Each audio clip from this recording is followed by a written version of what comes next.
वरफ़अना लका ज़िक्रक, और क्या हमने आपके नाम को, आपके जिक्र को बुलंद नहीं कर दिया? कौन कहता है कि आपके इंतकाल के बाद आपका नाम मिट जाएगा? ना इस्लाम मिटेगा ना आपका नाम मिटेगा। कौन कहता है? जब तक लोग इस दुनिया में वुजू बनाते रहेंगे और वुजू बनाते वक्त बिस्मिल्लाह कहेंगे, तो वुजू के बाद की दुआ में वो आपका नाम लेंगे, अशहदु अल्ला इलाहा इल्लल्लाह व अशहदु अन्ना मुहम्मदन अब्दुहु व रसूलुहु। आपका नाम लिया जाता रहेगा। और ये हम और आप सब जानते हैं कि 1400 साल का जमाना गुजर चुका है, आज तक वुजू हो रहा है और कयामत की सुबह तक इंशाअल्लाह वुजू होता रहेगा। और वुजू के बाद की दुआ में मुहम्मदुर रसूलुल्लाह का नाम लिया जाता रहेगा। अलम नशरा लका सदरक व वज़अना अन्का विज़रक अल्लज़ी अनक़ज़ ज़हरक व रफ़अना लका ज़िक्रक। क्या हमने आपके जिक्र को, हमने आपके नाम को बुलंद नहीं कर दिया? जब तक वुजू बनता रहेगा और वुजू बनाया जाता रहेगा, आपका नाम भी लिया जाता रहेगा। यानी वुजू कयामत की सुबह तक बनता रहेगा, तो कयामत की सुबह तक आपका नाम लिया जाता रहेगा। कौन कहता है कि आपके इंतकाल के बाद आपका नामो निशान मिट जाएगा? मस्जिद की बुलंदी पर खड़े होकर जब मेरा कोई बंदा अजान देगा और अजान के कलमात बुलंद करते हुए जहां मेरी उबूदियत का ऐलान, जहां मेरी माबूदियत का ऐलान करेगा, जहां मुझे अल्लाह मानने का ऐलान करेगा, अशहदु अल्ला इलाहा इल्लल्लाह, जहां वो मेरी वहदानियत का इकरार करेगा, कसम है मुझे अपने इज्जत व जलाल की, उसकी अजान उस वक्त तक मुकम्मल नहीं होगी जब तक कि वो मेरे नाम के बाद आपका नाम न ले ले। अशहदु अन्ना मुहम्मदर रसूलुल्लाह, जब तक वो आपके नाम के, मेरे नाम के बाद आपके नाम का जिक्र न कर दे, उसकी अजान भी मुकम्मल नहीं होगी। कौन कहता है कि आपके इंतकाल के बाद आपका नामो निशान मिट जाएगा? जब तक कायनात के, इस कायनात अर्ज़ी पर मेरा नाम लिया जाता रहेगा, आपका नाम भी लिया जाता रहेगा और आजान कयामत की सुबह तक होती रहेगी, तो आपका नाम भी कयामत की सुबह तक लिया जाता रहेगा। कौन कहता है कि आपके इंतकाल के बाद आपका नाम मिट जाएगा? अजान ला इलाहा इल्लल्लाह पर खत्म तो हो जाएगी, मेरे नाम पर अजान खत्म तो हो जाएगी, लेकिन अजान के बाद की दुआ में मेरा बंदा आपका नाम लेगा। अल्लाहुम्मा रब्ब हाज़िहि दावति ताम्मा व सलातिल काइमा आति मुहम्मदनिल वसीला वल फजीला। वो अजान के बाद की दुआ पढ़ेगा तो आपका नाम लेगा। अरे मेरे हबीब, कौन कहता है कि आपका नाम व निशान मिट जाएगा? इन्ना आतैना कल कौसर, हमने आपको खैर कसीर से नवाजा है, हमने आपको खूबियों और भलाइयों से नवाजा है। इतनी खूबियां और इतनी भलाइयां हमने आपके झोले में, आपके दामन में डाल दी हैं कि कोई उनको गिन ही नहीं पाएगा।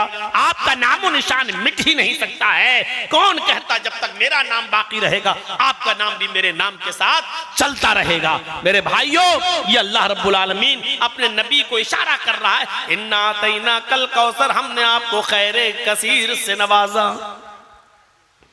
अजान के बाद की दुआ भी कयामत तक पढ़ी जाती रहेगी, तो नबी का नाम भी लिया जाता रहेगा। चलिए मस्जिद में आ गए, नमाज पढ़िए। अरे मेरे नबी, कौन कहता है कि आपका नाम वो निशान मिट जाएगा? जब तक दुनिया में नमाज कायम रहेगी और नमाज पढ़ी जाती रहेगी, आपके नाम का जिक्र भी होता रहेगा। अगर मेरा बंदा अल्लाहु अकबर कहकर अगर खड़ा हो जाएगा और मेरा नाम लेकर मेरी किबरियाई बड़ाई का ऐलान करके खड़ा होगा और मेरी हम्दो सना बयान करेगा, अल्लाहुम्मा बाइद बैनी व बैना खताया या सुब्हानक अल्लाहुम्मा व बिहम्दिका व तबारक अस्मुका व तआला जद्दुका अल्हम्दुलिल्लाहि रब्बिल आलमीन अर्रहमानिर रहीम मालिक यौमिद्दीन। जहां वो हालत क़याम में मेरी किबरियाई, मेरी बड़ाई, मेरी हम्द सना बयान करेगा, कसम है मुझे अपने इज्जत व जलाल की, उसकी नमाज उस वक्त तक मुकम्मल नहीं होगी जब तक कि वो अत्तहियात में बैठकर आपका नाम न ले ले, अस्सलामु अलैका अय्युहन नबी और अशहदु अल्ला इलाहा इल्लल्लाह व अशहदु अन्ना मुहम्मदन अब्दुहु व रसूलुहु। अल्लाहुम्मा सल्लि अला मुहम्मद, अल्लाहुम्मा बारिक अला अला मोहम्मद, जब तक वो आपके नाम का जिक्र न कर दे, आप पर दरूद न भेजे, आपकी रिसालत का इकरार न कर ले, तब तक उसकी नमाज भी मुकम्मल नहीं हो सकती है। इन्ना आतैना कल कौसर, ऐ मेरे नबी कौन कहता है कि आपका नाम निशान मिट जाएगा? हमने आपको खैर कसीर से नवाजा है, हमने आपको बहुत सी खूबियों से और बहुत सी भलाइयों से नवाजा है। कौन कहता है कि आपके इंतकाल के बाद आपका नाम मिट जाएगा? ये खूबियां, ये भलाइयां अल्लाह रब्बुल आलमीन ने मोहम्मद रसूलुल्लाह सल्लल्लाहु अलैहि वसल्लम को दी हैं। देख लीजिए आप, कितना नाम लिया जाता है मोहम्मद रसूलुल्लाह सल्लल्लाहु अलैहि वसल्लम का। 1400 साल के बाद आज भी किसी मुल्क के बादशाह का नाम सिर्फ उसकी जिंदगी में लिया जाता है, या अच्छे काम किए हैं तो अच्छे अंदाज में उसके मरने के बाद भी कभी कभी, और बुरे काम किए हैं तो बुराइयों के साथ कभी कभी, लेकिन सिर्फ उसी मुल्क के लोग जिस मुल्क का वो बादशाह रहा है, बस। लेकिन 1400 साल गुजर जाने के बाद मोहम्मदुर रसूलुल्लाह को इस दुनिया से रुखसत हुए 1400 साल गुजर गए। 1400 साल के बाद सिर्फ हिंदुस्तान ही में नहीं, सिर्फ पाकिस्तान और बांग्लादेश में ही नहीं, बल्कि पूरी दुनिया के अंदर चले जाइए, वर्ल्ड का रिकॉर्ड देखिए, आज भी सारी दुनिया के मुसलमानों पर, आज भी सारी दुनिया के मुसलमानों के दिलों पर मोहम्मद रसूलुल्लाह सल्लल्लाहु अलैहि वसल्लम हुकूमत करते हुए नजर आएंगे। इतना बड़ा हुक्मरान जिसकी हुक्मरानी इंतकाल के 1400 साल के बाद भी चल रही हो, और इंशाअल्लाहुल अजीज कयामत की सुबह तक उसकी हुकूमत हमारे दिलों पर चलती रहेगी। एनसाइक्लोपीडिया ऑफ ब्रिटानिका का क्रिश्चियन राइटर अपनी किताब के अंदर लिखता है, एनसाइक्लोपीडिया में लिखता है, एक लम्हा यानी एक सेकंड के लिए भी कोई वक्त ऐसा नहीं गुजरता जिस वक्त उस सेकंड में मोहम्मद रसूलुल्लाह का नाम न लिया जा रहा हो। इस वक्त हमारी घड़ी में 1:55 हो रहा है। इस वक्त भी दुनिया के किसी न किसी कोने में फजर की अजान का वक्त हो चुका होगा, किसी जगह पर जुहर का वक्त भी होगा, दुनिया के किसी खित्ते में इस वक्त असर भी हो रही होगी, और दुनिया के किसी खित्ते में इस वक्त मगरिब भी हो रही होगी, और कहीं ईशा भी हो रही होगी। यानी इस वक्त रात के 1:55 पर भी वहां अजानों में नबी अकरम का नाम लिया जा रहा होगा, अशहदु अन्ना मुहम्मदर रसूलुल्लाह। आधे मिनट के बाद फिर कहीं कायम हो रहा होगा, वहां नाम लिया जा रहा होगा, फिर 1 सेकंड के बाद कहीं और नाम अजान हो रही होगी, फिर 1 सेकंड के बाद कहीं और टाइम। एनसाइक्लोपीडिया ऑफ ब्रिटानिका का क्रिश्चियन राइटर कहता है 1 सेकंड भी ऐसा नहीं जाता कि वो सेकंड खाली हो जिसमें मोहम्मद रसूलुल्लाह का नाम न लिया जा रहा हो। वरफाना लका ज़िक्रक, हमने आपके जिक्र को इतना बुलंद कर दिया है, इतना बुलंद कर दिया है कि 1 सेकंड के लिए भी आपका नाम इस दुनिया में से गायब नहीं होता, आपका नाम खाली नहीं जाता, आपको याद न किया जाता हो, आपको हर वक्त हर सेकंड याद किया जा रहा है, आपका जिक्र बुलंद हो रहा है। आए मोहम्मद सल्लल्लाहु अलैहि वसल्लम, ये काफिरीने मक्का जो कह रहे कहने दो, हमने तो आपके जिक्र को इतना बुलंद कर दिया है कि जो तसव्वुर भी नहीं कर सकता, कोई सोच भी नहीं सकता। ये मकाम, ये मर्तबा दिया है अल्लाह तबारक व तआला ने मोहम्मद रसूलुल्लाह को। आइए एक और नाहिए से देखें, अल्लाह ताला ने अपने नबी जनाब मोहम्मद रसूलुल्लाह की शान में क्या कहा, आपकी पूरी जिंदगी को किस तरीके से हम तमाम मुसलमानों के लिए आइडियल और नमूना बनाते हुए अल्लाह रब्बुल आलमीन ने फरमाया, लक़द कान लकुम फी रसूलिल्लाहि उस्वतुन हसना, तुम्हारे लिए मोहम्मद रसूलुल्लाह सल्लल्लाहु अलैहि वसल्लम की जिंदगी एक बेहतरीन आइडियल है, बेहतरीन नमूना है। अल्लाह ने सिर्फ अपने नबी की जिंदगी को नमूना बनाया है। हम झगड़ते हैं नमाज कैसे पढ़ें, हम झगड़ते हैं रोजा कैसे रखें, हम झगड़ते हैं हज कैसे करें, हम झगड़ा करते हैं ज़कात कैसे दें। अल्लाह ने कहा कि नमाज और रोजे का झगड़ा तो छोड़ो, तुम्हें उठना भी वैसे पड़ेगा जैसे हमारे नबी उठते थे, तुम्हें बैठना भी वैसे पड़ेगा जैसे हमारे नबी बैठते थे, तुम्हें सोना भी वैसे पड़ेगा जैसे हमारे नबी सोते थे, तुम्हें खाना भी वैसे पड़ेगा जैसे हमारे नबी खाते थे, तुम्हें चलना भी वैसे पड़ेगा जैसे हमारे नबी चलते थे।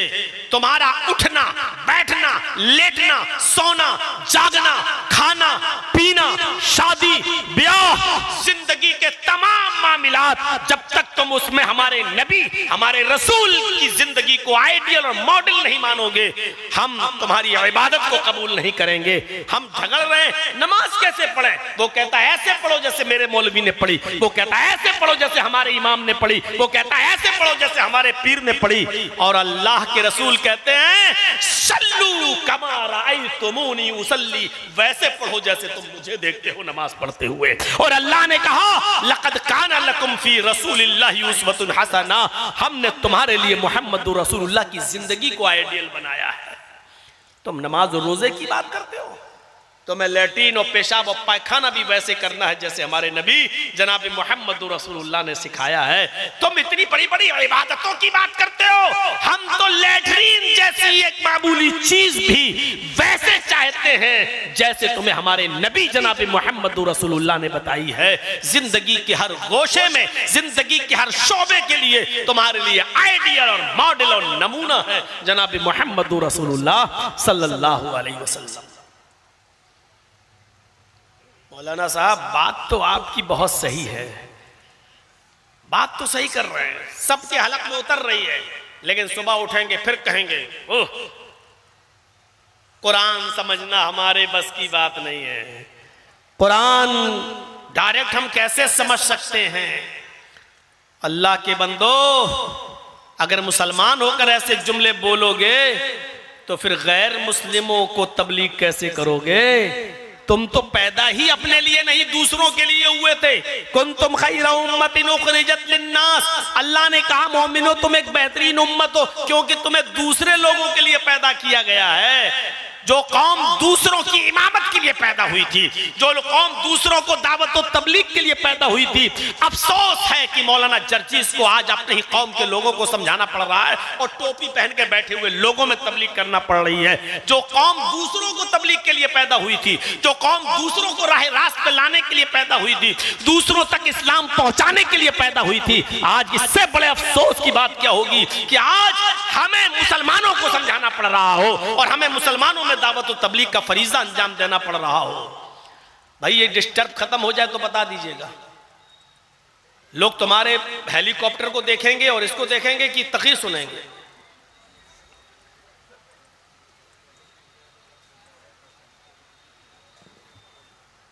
बस हो गए, जन्नतुल फिरदौस में जाओगे अब सीधे। तो मेरे भाइयों, मैं अर्ज यह कर रहा हूं, हमें और आपको समझना चाहिए कि पहले रसूल के मकाम को समझें। रसूल है कौन? उनकी हैसियत क्या है? क्या ऐसी कोई शख्सियत है जिस पर इत्तेफाक किया जा सके मोहम्मद रसूलुल्लाह को छोड़कर? कोई बात होगी, हमारे चाहने वाले और हमारे मुरीद कहेंगे कि मौलाना जर्जीस की बात मान लो, दूसरे मौलाना के मुरीद कहेंगे नहीं हमारे मौलाना ने सही कहा उसकी बात मान लो। एक कहेगा मेरे बुजुर्ग की बात मानो वो सही, दूसरा कहेगा नहीं मेरे बुजुर्ग की बात मानो वो सही। मेरे भाइयों ये इख्तिलाफ तो रहेगा।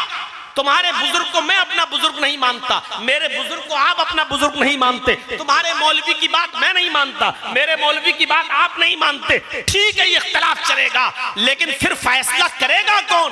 कोई एक शख्सियत तो ऐसी होनी चाहिए जिसको आप भी माने हम भी माने और जिस पर सब लोग आंख बंद करके फैसला कर ले कि नहीं नहीं इनकी बात मानेंगे। नहीं ये हमारे भी हैं और आपके भी हैं, ये आपके भी बुजुर्ग हैं और हमारे भी बुजुर्ग हैं। मुझे बताओ ऐसी शख्सियत सिवाय मोहम्मद रसूलुल्लाह के कोई है? क्या कोई कह सकता है कि मोहम्मद रसूलुल्लाह तुम्हारे हमारे? नहीं मेरे भाइयों, दुनिया में कोई ऐसा नहीं, ना हनफी ना मालिकी ना शाफई ना मालिकी ना हम्बली ना शाफई ना अहले हदीस ना बरेलवी ना शिया ना सुन्नी, सब लोग इस बात को मानते हैं कि हम मोहम्मद रसूलुल्लाह सल्लल्लाहु अलैहि वसल्लम की बात सराखों पर उनकी बात को माना जाएगा, वो हमारे भी बुजुर्ग हैं। तो एक शख्सियत, वही तो मैं कह रहा हूं कि पहले इस मकाम को समझो कि बात मानी किसकी जाएगी। तुम बात करते हो नमाज और रोजे कैसे रखे जाओ, पढ़े जाएं।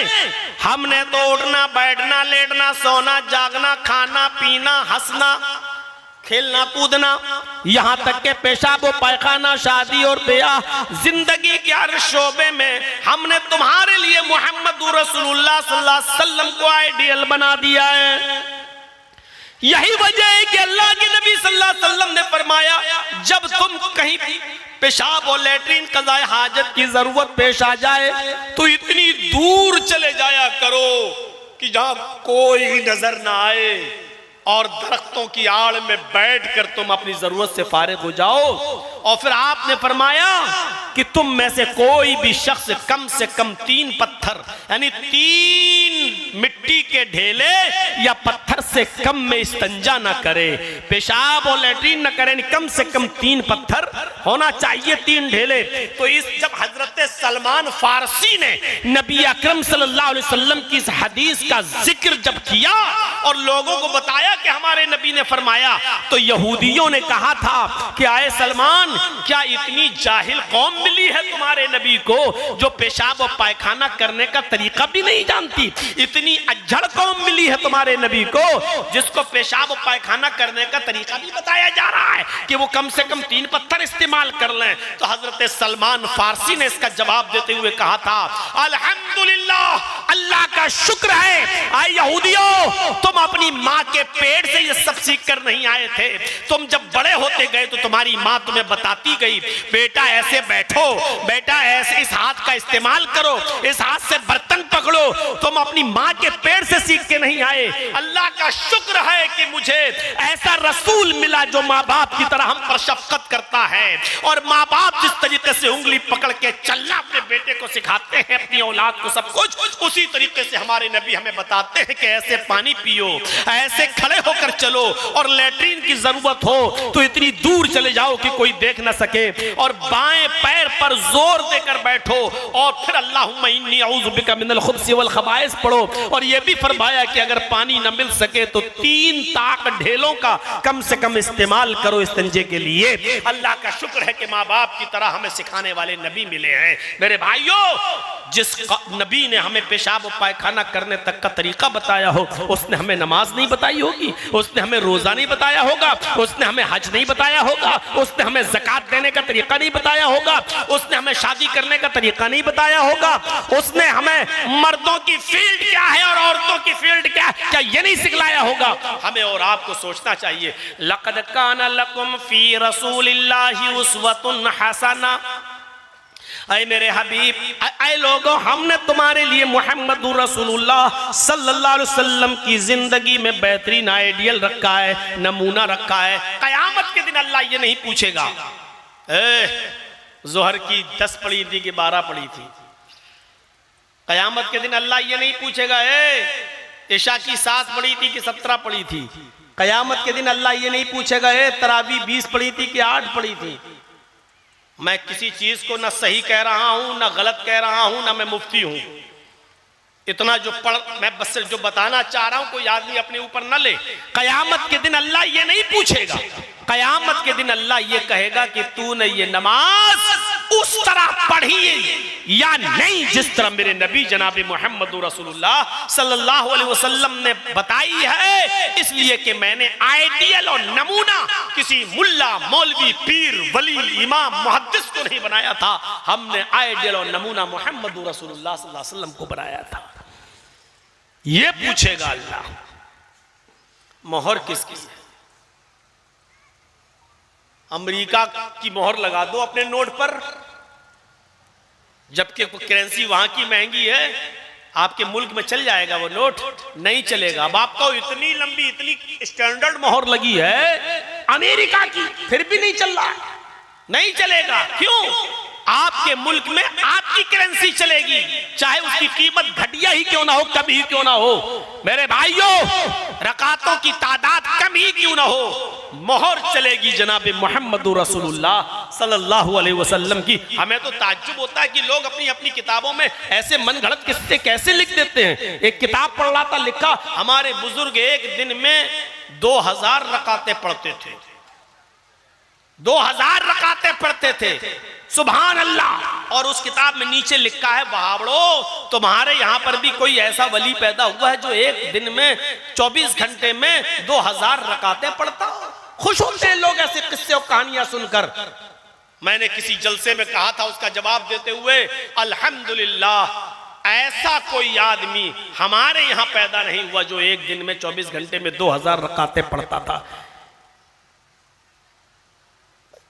ये नमाज थी। आप थोड़ा सा अपने दिमाग पर जोर लगाओ, अल्लाह अकबर। बहुत जल्दी भी पढ़ोगे तो आप कम से कम स्पीड ये तो रखोगे ना, सुभानक अल्लाहुम्मा व बिहम्दिका व तबारक अस्मुका व तआला जद्दुका व ला इलाहा गैरुक, औज़ु बिल्लाहि मिनश शैतानिर रजीम, बिस्मिल्लाहिर रहमानिर रहीम, अल्हम्दुलिल्लाहि रब्बिल आलमीन, अर्रहमानिर रहीम, मालिकि यौमिद्दीन, इय्याका नअबुदु व इय्याका नस्तईन। ये स्पीड तो रखोगे कम से कम, कि ये भी नहीं रखोगे। और फिर आप पढ़ के देखिए, आप 4 रकात आपको 5-6 मिनट से कम नहीं लगेंगे। चलो 1 मिनट की 1 रकात मान लो, तो 4 रकातें कितनी हो गई? 4 मिनट। अब आप जोड़ लीजिए 1 घंटे में कितनी हुई? 60 रकात। जब 1 घंटे में 60 हुई तो 24 घंटे में कितनी होंगी? 1 मिनट की 1 रकात भी मान लो तो 24 घंटे में 1440 के आसपास हो रही है, 1500 मान लो। जब 1 मिनट की 1 रकात आप पढ़ेंगे तब 24 घंटे में 1400, 1450, 1500 हो रही हैं। और हजरत पढ़ते कितनी हैं? 2000। अब इनसे पूछो कि तुम नमाजें पढ़ रहे थे या बाबा रामदेव वाली एक्सरसाइज कर रहे थे? जैसे बाबा रामदेव पेट हिलाता, 1 2 3, ये रकातें तुम्हारी थी। कौन सी नमाज तुम पढ़ रहे थे? और नीचे लिखा, वहावड़ो क्या ऐसा वली तुम्हारे यहां पर भी पैदा हुआ? अल्हम्दुलिल्लाह ऐसा खुराफाती वली तुम्हें मुबारक हो, हमें अहले हदीसों को नहीं। तुम लो इसको अपनी पॉकेट में रखो, संभाले रहो इसको। और वो भी 1440 रकातें कब होंगी? जब 1 मिनट की 1 रकात मानोगे। कब होंगी? जब हमारे बाबा लैट्रीन न करने जाते हो तब। अगर लैट्रीन करने गए तो 10 रकातें कम कर लो, 10 मिनट तो लगेंगे। खाना खाने अगर बैठ गए, 10 मिनट खाना खाने में लग गया तो 10 रकातें और कम कर लो। और 24 घंटे में अगर 2 घंटा भी सोया होगा, 2 घंटा कम से कम, तो 120 रकातें तब कम कर लो। मेरे भाइयों, हर मिनट पर 1 रकात कम करते जाओ तो वो भी नहीं हो रही। 24 घंटे में 1440 रकातें तब होंगी जब पेशाब छोड़ो, लैट्रीन छोड़ो, और जो है सोना छोड़ो, खाना छोड़ो, पीना, सारी चीजें छोड़ो, तब जाकर 1440 रकातें हो रही हैं। मेरे भाइयों, आप अंदाजा लगाइए हम और आपका किन लोगों को फॉलो कर रहे हैं। इसीलिए अल्लाह के नबी जानते थे, अल्लाह ताला के ने जो आपको इल्म दिया था उसके एतबार से, तो आपने फरमाया सल्लू कमा रायतुमूनी उसल्ली। नमाज वैसे मत पढ़ना जैसे और लोग पढ़ते हो मनमानी, नमाज वैसे पढ़ना जैसे तुम मुझे देखते हो नमाज पढ़ते हुए, जैसे तुम मुझे देखते हो नमाज। तो आइडियल और मॉडल कौन है? मोहम्मद रसूलुल्लाह सल्लल्लाहु अलैहि वसल्लम। और कयामत तक रसूल की जिंदगी हमारे लिए आइडियल रहेगी। इसका मतलब यह है कि कयामत तक मोहम्मद रसूलुल्लाह का नाम भी बुलंद रहेगा। आइए एक और आयत पढ़ रहा हूं, देखिए। अल्लाह तबारक व तआला ने मोहम्मद रसूलुल्लाह सल्लल्लाहु अलैहि वसल्लम की इत्तिबा करने का हुक्म भी दिया, बल्कि अल्लाह ताला ने नबी की इत्तिबा को अपनी मोहब्बत से जोड़ लिया है। अल्लाह ने डायरेक्ट ये नहीं कहा कि मुझसे मोहब्बत करो। अल्लाह ने कहा अगर मेरी मोहब्बत चाहते हो, अगर तुम ये चाहते हो कि अल्लाह तुमसे मोहब्बत करे, तो तुम्हारे लिए जरूरी है कि तुम मेरे नबी जनाबे मोहम्मद रसूलुल्लाह की इत्तिबा करो। इत्तिबा दलील क्या है? कुल इन कुंतुम तुहिब्बूनल्लाह फत्तबिऊनी युहिब्बुकुमुल्लाह। कुल, ऐ नबी फरमा दीजिए, कुल ऐ नबी कह दीजिए, इन कुंतुम तुहिब्बूनल्लाह, अगर तुम अल्लाह से मोहब्बत करना चाहते हो, इन कुंतुम तुहिब्बूनल्लाह, अगर तुम अल्लाह से मोहब्बत करना चाहते हो, फत्तबिऊनी, तो पहले मेरी इत्तिबा करो। और सुनो अल्लाह ताला ने कितना बड़ा मकाम बताया है अपने नबी मोहम्मद रसूलुल्लाह का।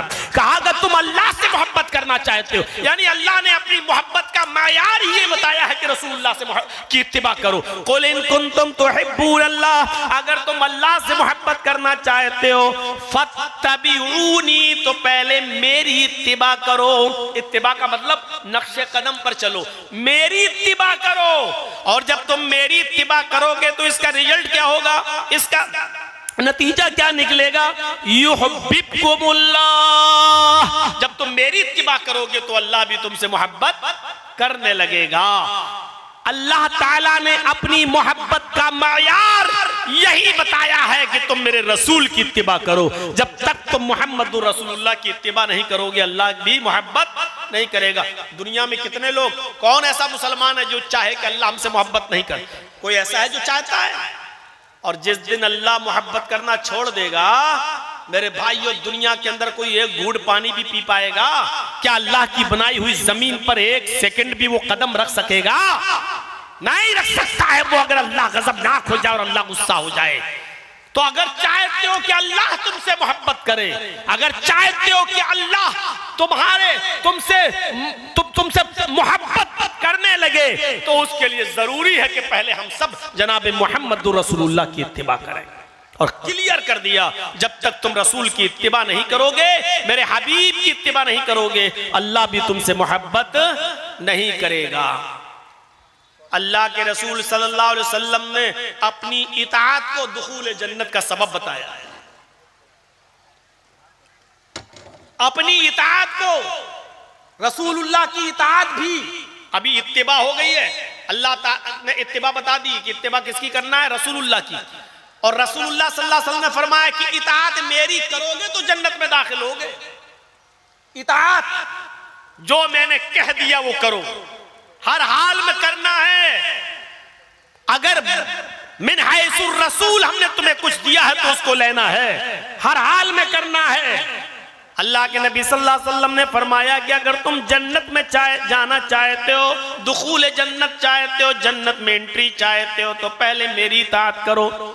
बुखारी उठाइए, किताबुल एतिसाम बिल किताब व सुन्नाह का चैप्टर खोलिए और किताबुल एतिसाम बिल किताब व सुन्नाह के अंदर ये हदीस पूरी पढ़ जाइए। हजरत अबू हुरैरा इस हदीस के रावी हैं। वअन अबी हुरैरा रज़ियल्लाहु तआला अन्हु अन्ना रसूलुल्लाह सल्लल्लाहु अलैहि वसल्लम क़ाल कुल्लु उम्मती यदखुलूनल जन्नत इल्ला मन अबा क़ालू मन याबा या रसूलल्लाह क़ाल मन अतानी दखलल जन्नत व मन असानी फ़क़द अबा।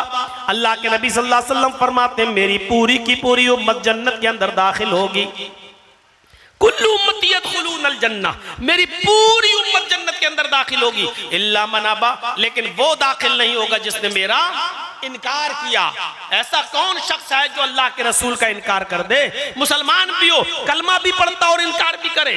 अल्लाह के नबी सल्लल्लाहु अलैहि वसल्लम फरमाते हाँ, ऐसे लोग मेरी उम्मत में होंगे जो मेरा इनकार करेंगे, मुझे मानेंगे भी और इनकार करेंगे। उनकी दो क्वालिटी होगी, एक शख्स वो होगा जो मुझे मानने का दावा करेगा और इताअत भी करेगा, और एक शख्स वो होगा जो मुझे सिर्फ मानेगा लेकिन मेरी बात नहीं मानेगा, मेरी बात का इनकार करेगा, मेरी बात नहीं तस्लीम करेगा। फरमाया मन अतानी दखलल जन्नह, जिसने मेरी इताअत की वो जन्नत के अंदर दाखिल होगा। व मन आसानी फ़क़द अबा, और जिसने मेरी नाफरमानी की उसने मेरा इनकार किया। रसूलुल्लाह की नाफरमानी करने वाला रसूल को मानता ही नहीं है, रसूलुल्लाह का नाफरमान रसूल का इनकार कर रहा है। अल्लाह के नबी ने फरमाया मन अतानी दखलल जन्नत, जो मेरी इताअत करेगा वो जन्नत में दाखिल होगा। हजरत जुलैबीब का वाकया सुने हैं आपने? जुलैबीब जिनकी शक्ल सूरत बड़ी कबीह, बड़े काले कलूटे, जहां से रिश्ता आता, एक मर्तबा लड़की जब जुलैबीब को देखती तो कहती नहीं हम नहीं करेंगे इनसे शादी, रिश्ता टूट जाता। अल्लाह के नबी सल्लल्लाहु अलैहि वसल्लम ने जुलैबीब की हालत देखी तो सोचा कि जुलैबीब का निकाह होना चाहिए।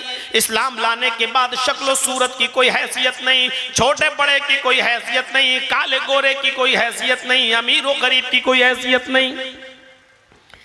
आपने एक लेटर लिखवाया और वो लेटर मदीने के इंतहाई कोने में एक अंसारी सहाबी को दिया।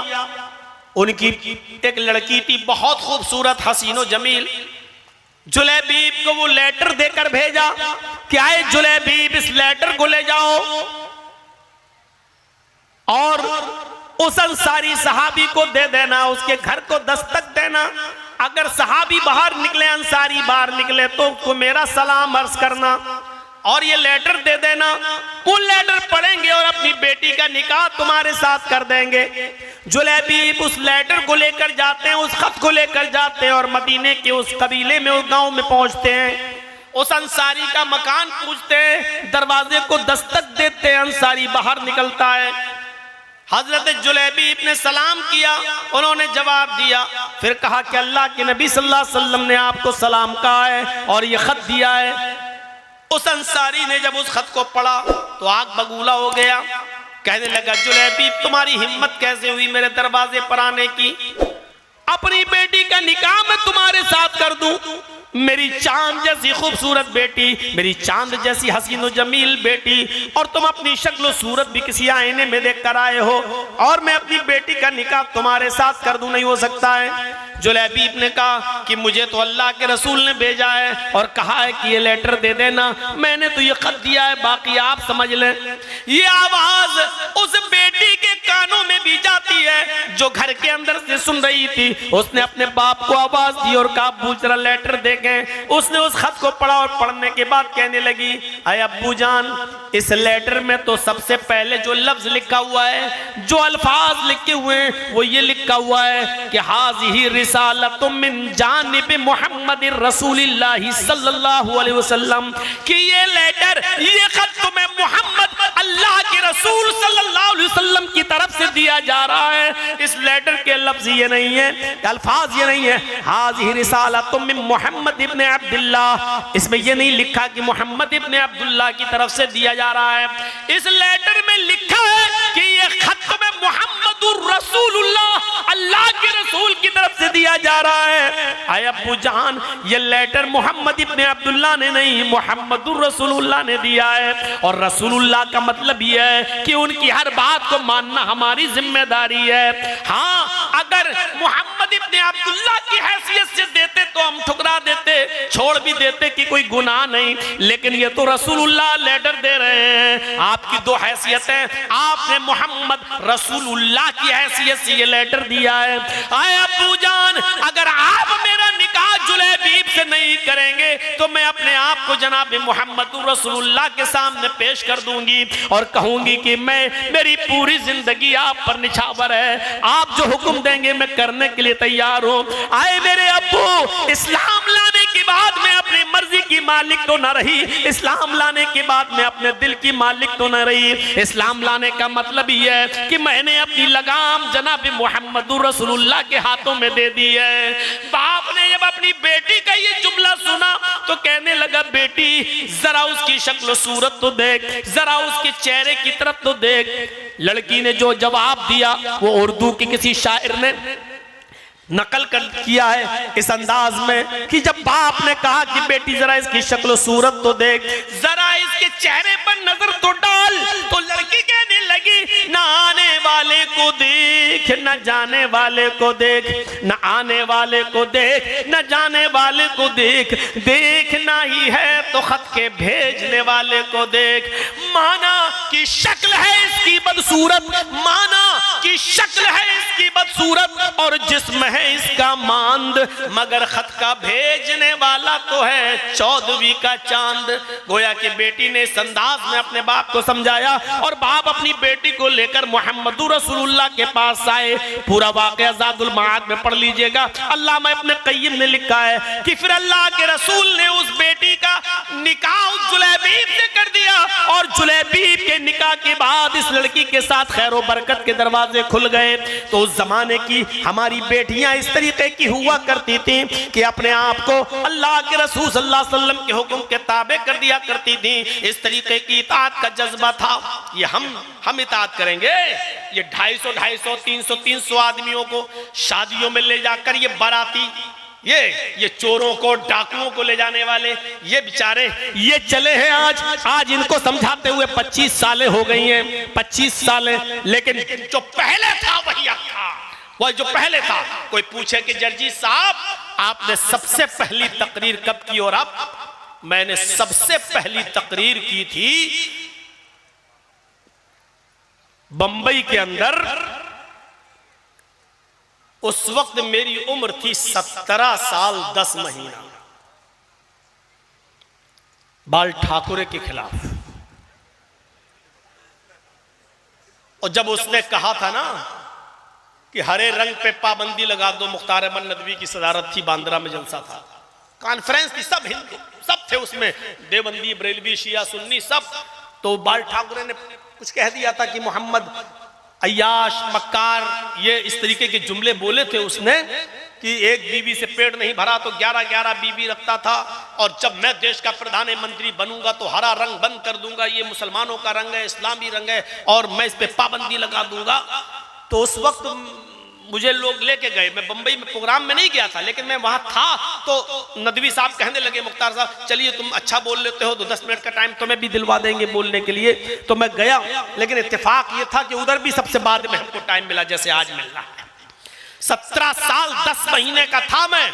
तो जब मैंने तकरीर शुरू की, सब लोग तो ऐसे ही बोल रहे थे, ये उबैदुल्लाह खाज़मी वगैरह सब थे उसमें, तो ये सब ऐसे ही बोल रहे थे, ठाकुर जी माफी मांगे, ठाकुर जी माफी मांगे, उनको ऐसा नहीं बोलना चाहिए, हमारे नबी की शान में गुस्ताखी हुई है, जब तक माफी नहीं मांगेंगे एहतजाज होते रहेंगे, जुलूस निकलते रहेंगे।